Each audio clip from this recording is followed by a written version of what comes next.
High court ఆదేశానుసారం గతంలో group 1 అభ్యర్థులపైన కొన్ని ఆరోపణలు ఉన్నందువల్ల కోర్టు అటువంటి వాళ్ళను పక్కన పెట్టమని చెప్పడము, నిన్న మన అందులో భాగంగా కడప కమిషన్ కూడా పక్కన పెట్టడం జరిగింది. పక్కనంటే ప్రాధాన్యత లేని పోస్టులు ఇవ్వడం జరిగింది.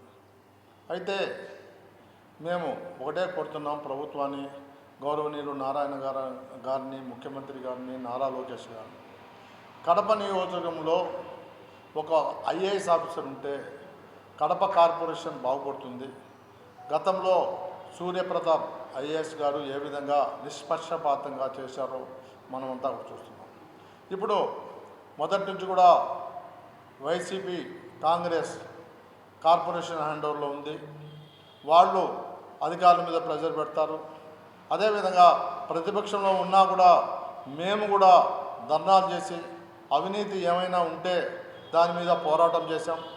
కాబట్టి ఈ విధంగా పనిచేయాలన్న అధికారులు కూడా ఒత్తిడికి గురవుతారు. కాబట్టి ఐఏఎస్ ఆఫీసర్ అయితే నిష్పక్షపాతంగా కడపను అభివృద్ధి చేస్తారు. గతంలో రాజశేఖర రెడ్డి గారు వాళ్ళ బామర్ది కోసమని కడప మేయర్గా చేసి చుట్టుపక్కల గ్రామాలను కలిపి ఈ దినం వాళ్ళు ఎంత అవస్థలో ఉన్నారంటే అక్కడున్న లేబర్కు ఉపాధి కోల్పోయారు. ఎందుకంటే ఉపాధి ఓన్లీ రూరల్లోనే ఇస్తారు కాబట్టి అర్బన్కు రాకుండా పోయింది.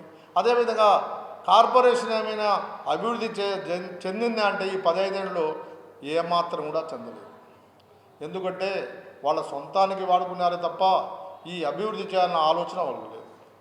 అదేవిధంగా కార్పొరేషన్ ఎలక్షన్లో ఒక వార్డులో ఉండే వాళ్ళను వేరే వార్డులో వేయడం, వేరే వార్డులో ఉండే వాళ్ళను ఇంకొక వార్డులో వేయడం, అవకతవకలన్నీ కూడా ఓటర్ లిస్టులో జరిగాయి. దాని మీద ఎన్నో మాటలు ప్రశ్నించాం, అది కూడా చేయలేకపోయారు. లాస్ట్ అయితే గతంలో అయితే కనీసం లాస్ట్ మూమెంట్లో రేపు ఎలక్షన్ ఉంది అంటే రాత్రుల్లో బూతుల్లోనే కొంతమందిని మార్చేసి వాళ్ళకు ఓట్లు రావంటే మార్చేయడం కూడా జరిగింది.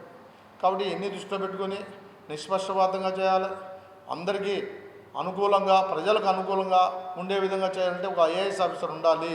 ఇంకా ఎవరున్నా ప్లెజర్కు లోనవుతారు, లేకపోతే వాళ్ళకు అవినీతి ఈ మచ్చ అయినా ఉంటుంది. కాబట్టి అటువంటి వాళ్ళని వేయకుండా ఐఏఎస్ని వేయాలని చెప్పి గౌరవనీయులు నారాయణ గారిని కోరుతున్నాం.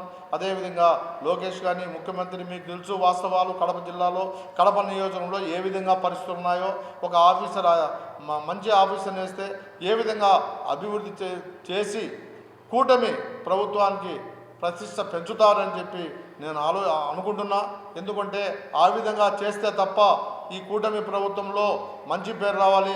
కూటమి ప్రభుత్వంలో ఏదైతే మనం పెన్షన్లు అయితేనేమి, అదేవిధంగా ఎన్నో కార్యక్రమాలు చేస్తున్నాము, అభివృద్ధి కార్యక్రమాలను కూడా ప్రజలకు తీసుకుని పోయే పరిస్థితి ఉంటుంది. కాబట్టి ఐఏఎస్ ఆఫీసర్ను ప్రత్యేకంగా వేయాలని చెప్పి మరీ కోరుకుంటున్నాం.